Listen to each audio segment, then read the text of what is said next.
Hello, everyone. Thank you so much for viewing today. Welcome to the channel, guys. I'm Ajaya. Today I'm going to talk about um, three things for you to do for your financial growth. So, this is about finances. So, I know you probably already know uh, that finances is a big part of everyone's life, but it seems that a lot of people are afraid of it, don't want to discuss it, can't handle it, or whatever. And uh, I understand it's a little frightening subject for people to deal with the numbers, but it is better to uh, be, I guess, purposely working on your finances just to leave than just to leave it to chance. So I want to encourage you to start wherever you are, working on your finance. And it is a great thing. It's not only a great thing for you, but it's a great thing to pass on to your children. And this is one of the number one strategies and the number one requested strategy that I'm gonna just introduce you to today. And I do have other videos on this, and I will go into another video in details on it, if you have questions about it. So this number one strategy and building your wealth is to pay yourself. Now, you already know that I believe in praying. I believe in keeping the commandments and before you start to work on your wealth. Those are important things. Well, I'm just going to make this number one. You know the theme of my videos, so therefore this should be of no shock to you. So, I'm going to say to pay yourself. Now, this part will work for anyone, but you do have to have guidance of where to put your money, where to invest it, and so forth and so on.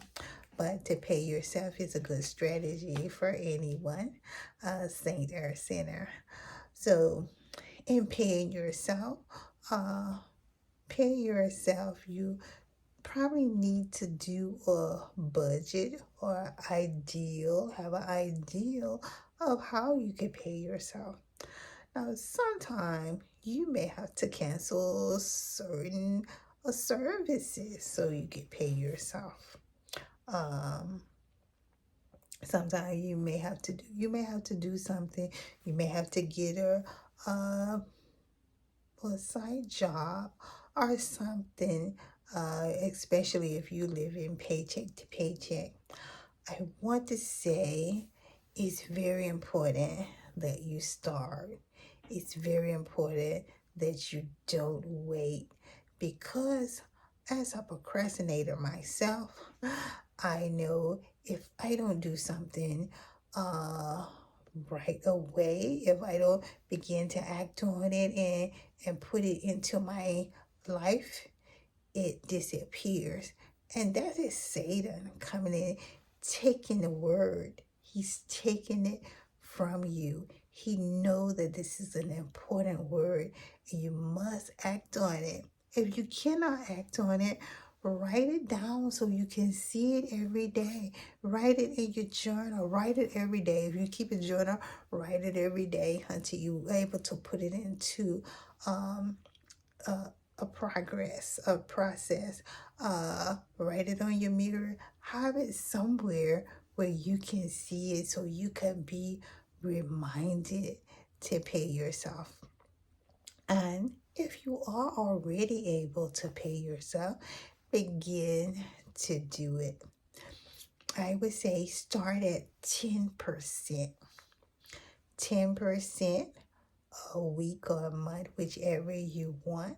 But if you can pay yourself 20%, definitely do it. Now, I find most of the time when I paid myself, I was able to cut down on something or change something, to pay myself. But if you can't do that, like I said, you might have to get a part-time job or do some kind of thing to get the money extra to pay yourself. And then look into ways where you can pay yourself from your full-time job. But always be constantly figuring it out. So start at 10%. If you can, do more. First, you put this money that you pay yourself in for an emergency fund. So I would say put it into your emergency fund until you can save up 6 to 8 months of emergency money. That means to me, I don't know what it means to the other experts, gurus, but it means to me the necessities that you have to have, like your rent or your mortgage, your car note, and things that you have to have. That money, how much ever that is a month, save it up. If it's $2,000 a month that you have to have, then save up that times 6 or that time 8 or whatever, and set that aside. Then now you don't have to just leave all this money there. You could put it in somewhere that you can easily take it out, like like one of the accounts that will pay you interest. So that's a good one. But you need it so that it would be liquid. But continue to pay yourself. Now, you may want to take out a little of that money sometime to invest if you see a good and decent investment, but continue to save and begin to put it into other avenues. Like I said, you need the Holy Spirit to know where to put your money. Most people want to push that aside, but that is a very important stage on the 20 to 25-year journey. And people say this is why the 98% don't get rich. And that's a lie. That's not true, because they are in the percentage that Satan is holding up and helping them. Satan is not going to hold you up and help you. So that's why you need God. You need God on your side to help you, to show you. Because God already know where you can put your money to grow it. And I also have some videos, and I will put it together this year more cohesively on to show you. But definitely always do your due diligently and pray and get an answer from God. If God tell you to listen to Majaya, then you listen. Okay. And you can also make sure it's him, if he tells you to listen to me and you say, well, Lord, is this really you? And show me that it's you, and he will do so.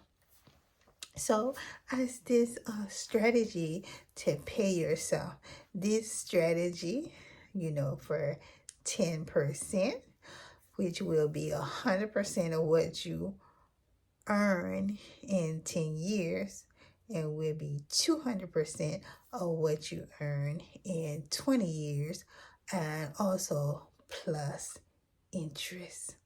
Now, that is a lot of money to a group of people who have nothing when they retire. It is a sad, sad disposition. And I'm going to say, no Hebrew Israelite should have this problem. None. Because they should be walking with God and depending on God. Now, I'm not saying that I'm just saying they should have once they know that they are a child of God in the Hebrew. All right, guys. Again, I want to thank you. As I said, please don't hesitate to comment and like and subscribe and share. And thank you if you have done so already. You guys have a great day. Take care.